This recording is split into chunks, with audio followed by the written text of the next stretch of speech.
Tinku, you are so late. But why?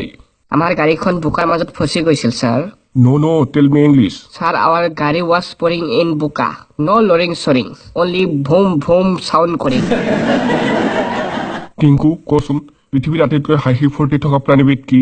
হাতী sir কেনেকৈ? হাতীয়ে ফূৰ্তিত সকলো সময়ত দাঁত উলিয়াই থাকে ছাৰ 5বিধ ফুলৰ নাম কোৱাচোন টিংকু।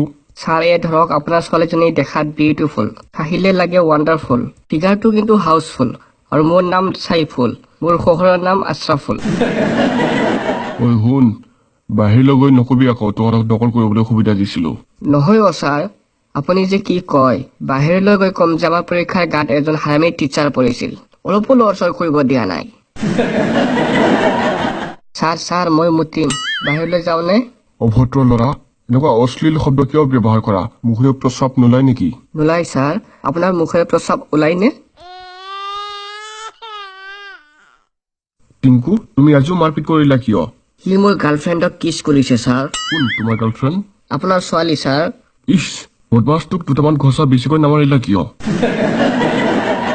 টিংকু, কোৱাচোন মৌলিক পদাৰ্থ কাক বোলে? গোটেইখিনি মনত নাই ছাৰ অকল শেষৰখিনিহে মনত আছে ঠিক আছে, শেষৰখিনিয়ে কোৱা। তাকেই মৌলিক পদাৰ্থ বোলে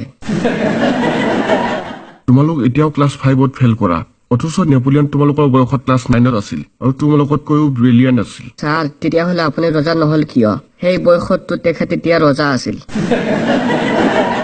আচ্ছা কোৱাচোন, মই তোমাক হত্যা কৰিম, ইয়াক ইংৰাজীত কি হ'ব?